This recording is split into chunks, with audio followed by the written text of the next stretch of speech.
إن الحمد لله الأكرم الذي خلق الإنسان وكرم وعلمه من البيان ما لم يعلم فسبحان الذي لا يحصى امتنانه باللسان ولا بالقلم نشهد أن لا إله إلا الله وحده لا شريك له ونشهد أن سيدنا وحبيبنا ومولانا محمدا عبده ورسوله الذي أرسله بالحق بشيرا ونذيرا وداعيا إلى الله بإذنه وسراجا وقمرا منيرا فقد قال الله تعالى في كلامه المجيد وفرقانه الحميد أعوذ بالله من الشيطان الرجيم بسم الله الرحمن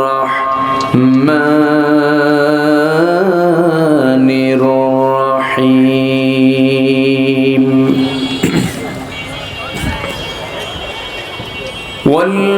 والمؤمنون والمؤمنات بعضهم أولياء بعض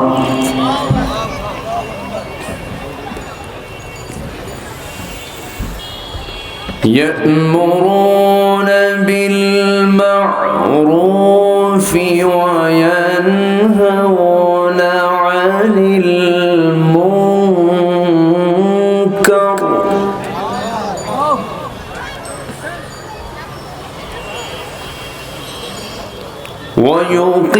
ويقيمون الصلاة ويؤتون الزكاة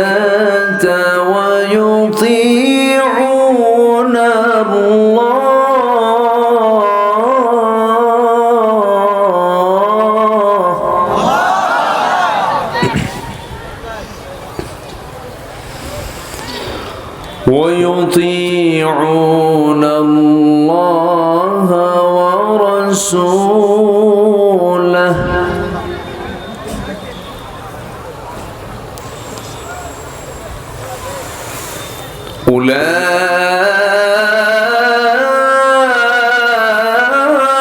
أولئك سيرحمهم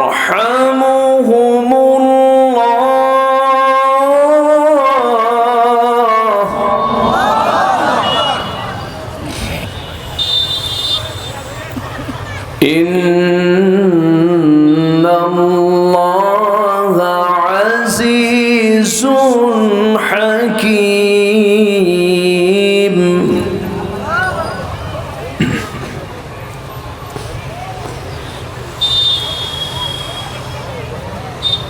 الله أكبر بسم الله الرحمن الرحيم إن الله وملائكته يصلون على النبي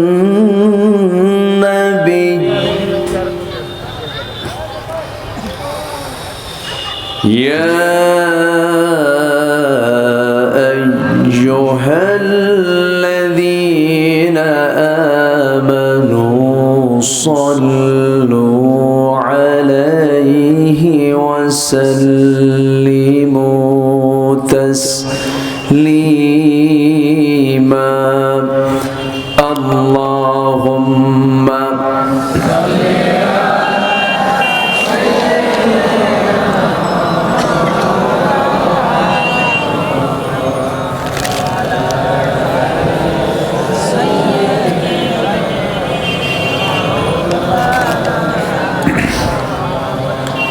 একটু মোহাব্বত দিয়ে নবীর প্রেমে মাতোয়ারা হয়ে জবান খুলে উচ্চ আওয়াজে সবাই বলুন আল্লাহুম্মা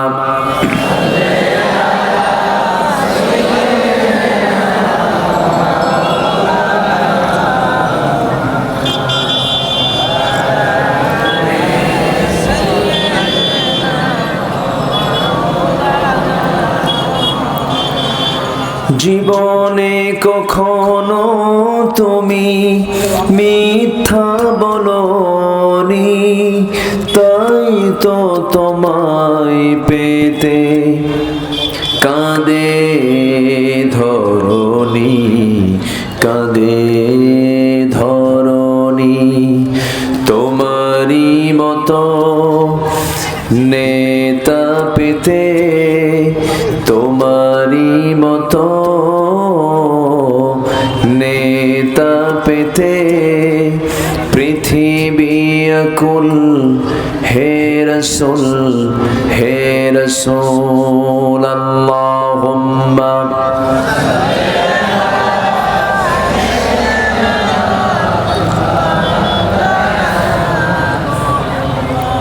وعلى آل سيدنا।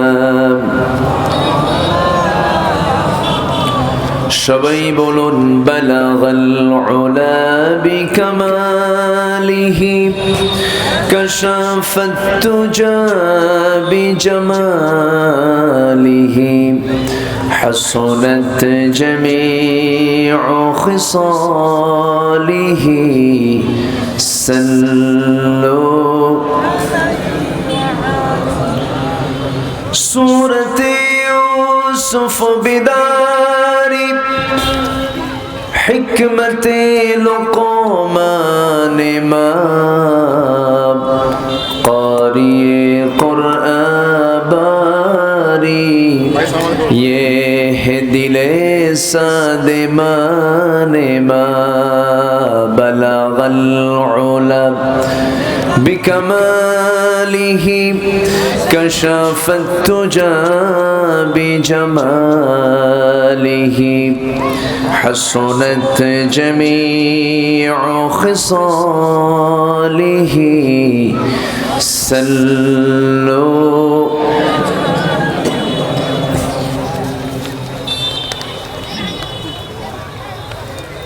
দিনাজপুর জেলার বোচাগঞ্জ উপজেলার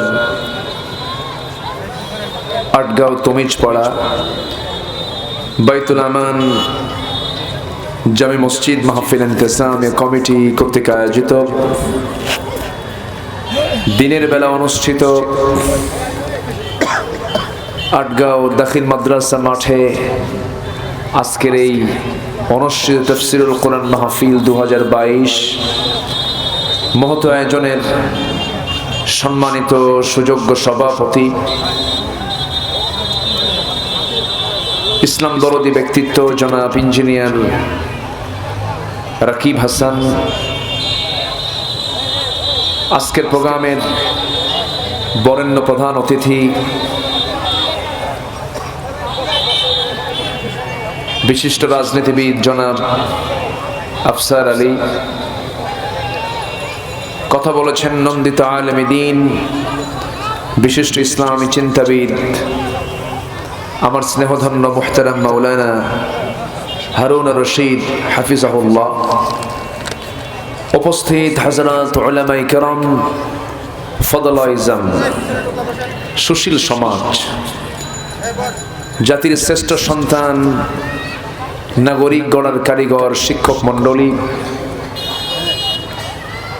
জাতির বিবেক সাংবাদিক বৃন্দ, সামনে উপস্থিত দূরে কাছের বিভিন্ন স্থান থেকে ছুটে আসা কালিমার ঝান্ডাবাহী, তৌহিদের পতাকাবাহী, দ্বীন ইসলামের নরসারুদুল বীর মুজাহিদ, প্রাণ প্রিয় সম্মানিত দ্বীনি ভাইরা, আড়ালে বসে আছেন শ্রদ্ধেয়া সম্মানিতা মা বোনেরা।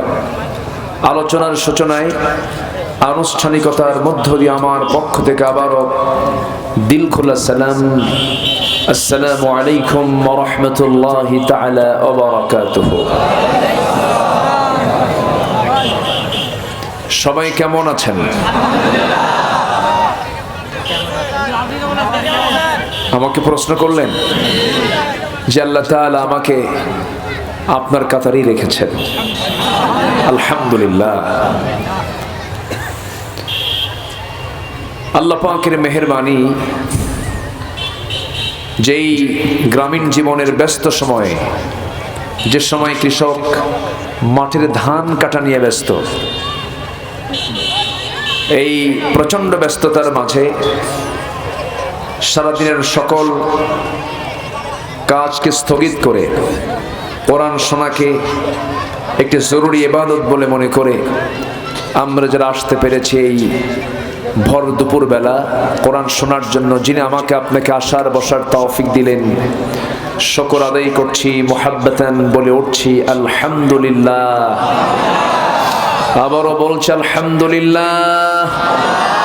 চিৎকার মেরে বলছি আল্লাহুম্মা ইন্নী আসআলুকা আল হুদা ওয়াত তুকা ওয়াল আফাফা ওয়াল গিনা। সবাই বলি আল্লাহুম্মা লাকা আসলামতু ওয়া বিকা আমানতু ওয়া আলাইকা তাওয়াক্কালতু ওয়া ইলাইকা আনাবতু ওয়া বিকা খাসামতু। সবাই একযোগে বলি সুবহানাল্লাহি আদাদা খালকিহি ওয়া রিদা নাফসিহি ওয়া জিনাতা আরশিহি ওয়া মিদাদা কালিমাতিহি। সবাই বলি আল্লাহু আকবার কাবীরা ওয়ালহামদুলিল্লাহি কাসীরা সুবহানাল্লাহি বুকরাতাও ওয়া আসীলা। আমরা আল্লাহ তাআলার শুকর আদায় করে নিলাম। আমার পূর্বের মেহমান সূরা আলে ইমরানের 21 নম্বর আয়াতকে সামনে রেখে তিনি কিছু কথা উপস্থাপন করেছেন। মুক্তের সদৃশ রাসূলুল্লাহর মুখনিসৃত বাণী হাদিস থেকে তিনি কিছু কথা বলেছেন। আমি শেষ ক্লাসে এসে কিছু ভাঙ্গাচোরা কথা বলতে চাচ্ছি, আমাকে সময় দেওয়া যাবে তো? আসলে আমাদের দেশের একটা জাতীয় একটা নেচার হয়েছে, সেটা হলো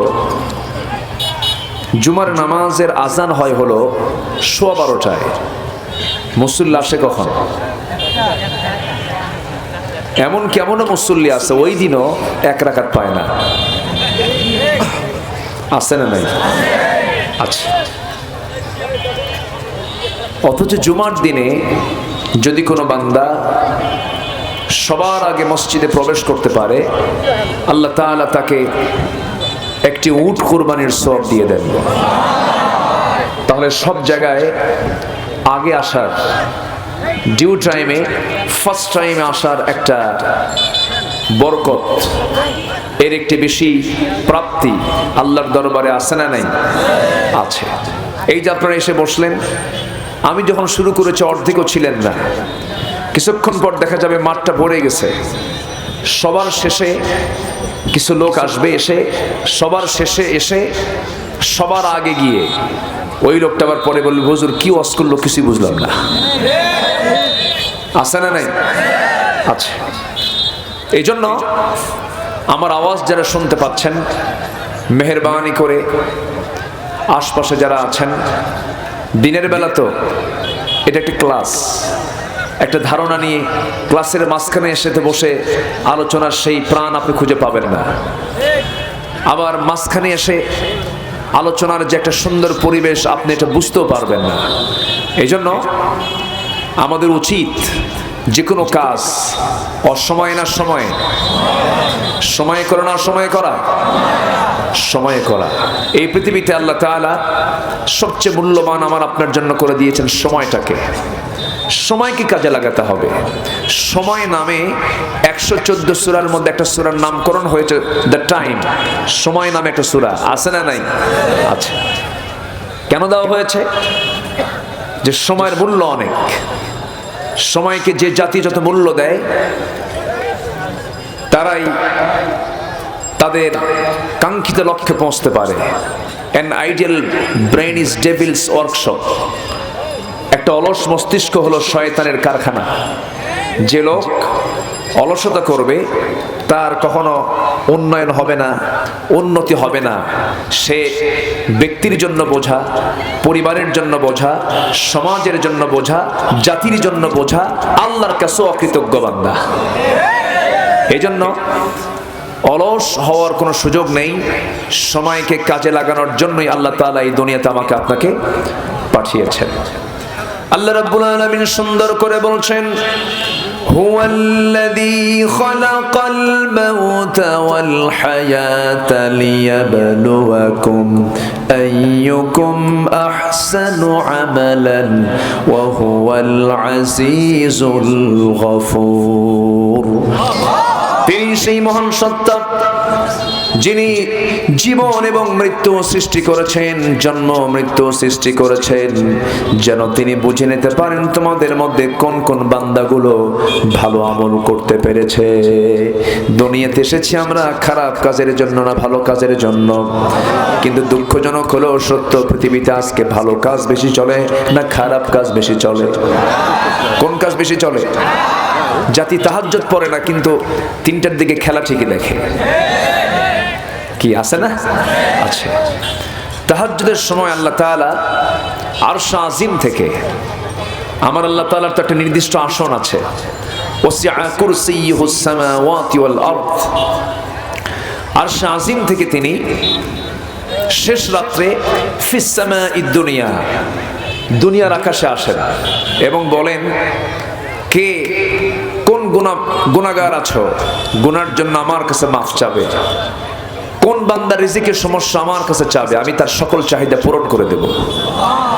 অথচ জাতি এখন শুধু মুখে দুটো জিকির, একটা হলো ব্রাজিল আর একটা কি আর্জেন্টিনা। আমি কি ভুল বলতেছি? গতকালকে আমার কুমিল্লা মাহফিল ছিল।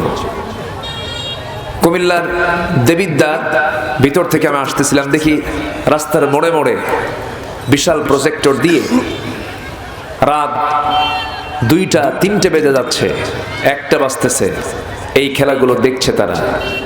তাহলে রাত জেগে যদি খেলা দেখা যায়, খেলার টানে রাত জেগে কি আল্লাহর টানে সেজদা দেওয়া যায় না? আসতে বলবেন না, যায় না?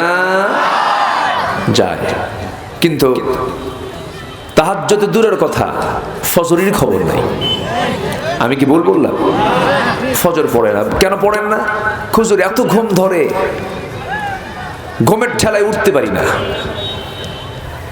আমার বন্ধুগণ, অথচ আল্লাহ তাআলা ডাকতেছেন, আস-সালাতু খায়রুম মিনান নাওম, ঘুম থেকে নামাজ উত্তম।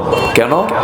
ওই সময় তুমি উঠবে, শিশির ভেজা রাত্রির সেই শিশিরের ফোঁটা ফোঁটা পানিগুলো তোমার চোখে লাগবে, তোমার চোখের জ্যোতি ভালো থাকবে। আচ্ছা, সকালের নির্মল হাওয়া তোমার বুকে লাগবে, তোমার দেহের সকল অস্বস্তিগুলো দূর হয়ে যাবে এবং তোমার সারা দিনের প্রথম কাজ তুমি সেজদা দিয়ে শুরু করবে। যে বান্দা মস্তকটা সেজদার জন্য মাটিতে লুটিয়ে দেয়, বর্তমান দুনিয়ার বড় বড় ডাক্তাররা, যেরকম ডাক্তার দেবী শেঠির মতো একজন বড় ডাক্তার, ওয়ার্ল্ড ওয়াইড একজন ডাক্তার, তিনি বলেছেন মুসলমানদের হার্ট এবং ব্রেন ভালো থাকার মূল কারণ হলো তারা সেজদা দেয়। সুবহানাল্লাহ বলবেন না? তাহলে as-salatu খায়রুম মিনান নাওম, ঘুম থেকে নামাজ উত্তম। এটার শারীরিক দিকটাও আছে না নাই? ইবাদতের দিক তো আছেই, শারীরিক দিকও আছে না নাই? আছে। তাহলে এখন জাতি আগের চাইতে সুস্থ বেশি না অসুস্থ বেশি? আজ থেকে 20 বছর আগে এই জাতির যত রোগ ছিল তার চেয়ে এখন রোগ কমছে না বাড়ছে? ডাক্তার, হসপিটাল, তাহলে কি হলো? তাহলে রোগী বাড়লো, ডাক্তারও বাড়লো, তাহলে আমরা কি উন্নয়ন করলাম? একটা তো জটিল রোগ মুক্ত একটা জাতি উপহার দেওয়া যেত। জটিল রোগ মুক্ত কখন জানেন? যখন জাতি ইসলামী অনুশাসন মেনে চলবে। যেরকম কিছু কিছু রোগ আছে ABCD, এই 4টা যাদের হবে বড় প্রবলেম হয়ে যাবে। এইডস, ভাই এইডস যাদের হয় এটার মূল কারণ হলো নিয়ন্ত্রিত যৌনাচার, অনিয়ন্ত্রিত যৌনাচার, অনিয়ন্ত্রিত অবৈধ এই কাজ যে সমাজে বেড়ে যাবে সেই সমাজে এই রোগটা প্রকট আকার ধারণ করবে, এটাই স্বাভাবিক। আপনি সাউথ আফ্রিকার মতো দেশে চলে যান, এই রকম করে বি ভাইরাস যার হবে, সি ভাইরাস যার হবে, ক্যান্সার যার হবে, ডিতে ডায়াবেটিস, এটাও সবার ভিতরেই থাকতে পারে। তবে হ্যাঁ, মাত্রাতিরিক্ত তো তখনই হয়ে যায় যখন বান্দা ইসলামী অনুশাসনটাকে তার জীবনে এটাকে বাস্তবায়ন করবে না, যখন বান্দা পাপ করবে সমস্ত রোগ তাকে ঘেরাও করে ফেলবে, পাপ তাকে সমস্ত কিছু থেকে সব কিছু দিয়ে তাকে ঘেরাও করে ফেলবে। এই জন্য পাপ মুক্ত সমাজ যদি আমরা গড়তে পারি, পাপ রোগকে টেনে আনে, পাপ হাজারো বিপদকে টেনে আনে। এই জন্য আমাদের সবার ডিউটি একটাই, দুনিয়াতে এসেছি আমরা, আমাদের ফার্স্ট টার্গেট হলো আমাদের জীবনের জিকির একটু কম হয়ে যাক, আমাদের জীবনের নফল ইবাদত একটু কম হয়ে গেলেও কোনো সমস্যা নেই, কিন্তু আমাদের জীবনকে রাখতে হবে গুনাহমুক্ত। কি মুক্ত? কি মুক্ত রাখতে হবে? গুনাহমুক্ত, পাপ মুক্ত। লক্ষবার দোয়া ইউনুস পড়লাম, 4 বার হজ করলাম, প্রত্যেক রমজানে 10 দিনের ইতিকাফে কাবা শরীফের পাশে বসলাম, কিন্তু এইদিকে দেশে হলো সুদের মহাজন। কিসের মহাজন? কাম হবে? আসতে বলে কাম হবে? হবে না। এই জন্য আমরা ইসলামকে মানবো আংশিক না 16 আনা। আসতে বলবেন না আংশিক না 16 আনা? 16 আনা মানতে হবে। পাপকে নিজের জীবন থেকে মাইনাস করতে হবে, কারণ যদি কোনো বান্দা পাপকে না ছাড়ে সে কখনো সুখী হবে না, সে সমাজটাকে শান্তিতে রাখতে পারবে না।